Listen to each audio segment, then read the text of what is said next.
À votre avis, qu'est-ce qui pourrait être apporté comme réponse à niveau régional et international à la question, au problème politique syrien? Moi, je crois d'abord qu'il faut commencer par rappeler quels sont les éléments finalement de cette révolution.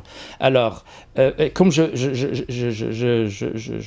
dis, aujourd'hui, finalement, c'est nous terminons le 3e mois de cette révolution.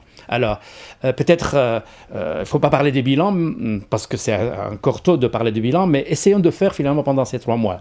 Alors, le premier élément, alors, le régime, il y a une sorte d'escalade, en tout cas, de la violence, de la répression de la part de ce régime. Même si je prends l'exemple, par exemple, de Jisr al-Shughur et aujourd'hui Ma'aret al-Na'ama, alors l'armée, elle intervient finalement dans cette répression. Pas seulement ça, même Jisr al-Shughur était bombardé aussi par des hélicoptères. Alors ça, c'est un premier élément. Le deuxième élément, alors la révolution continue.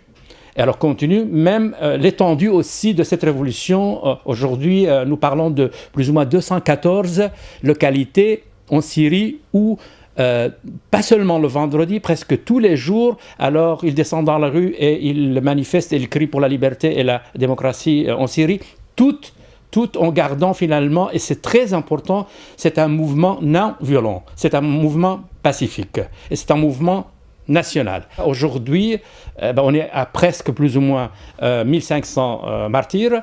Il y a peut-être 13 000 détenus. Et je n'ose pas avancer un chiffre pour les réfugiés, mais il y a un problème très grave aujourd'hui, en tout cas au niveau réfugiés. Qu'est-ce que vous croyez que l'Union européenne pourrait faire davantage pour soutenir un changement en Syrie ? Moi, je crois l'Europe a un rôle très, très important à jouer, en tout cas dans cette région du monde. On l'a vu d'ailleurs dans les pays nord-africains et aujourd'hui dans les pays du Proche-Orient.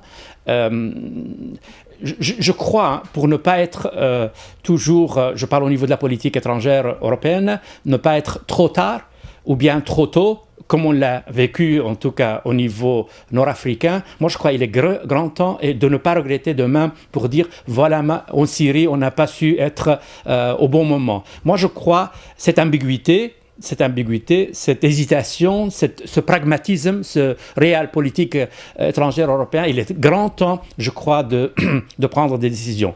Alors, quelles sont les décisions à prendre? Je crois le régime syrien, il n'a pas de légitimité intérieure. Sa légitimité le tient de l'extérieur. Je crois qu'il est grand temps que les pays européens bougent un petit peu et isolent diplomatiquement, se retirent en tout cas la légitimité de ce régime et accentuer encore et renforcer encore les sanctions au niveau de la Cour pénale internationale.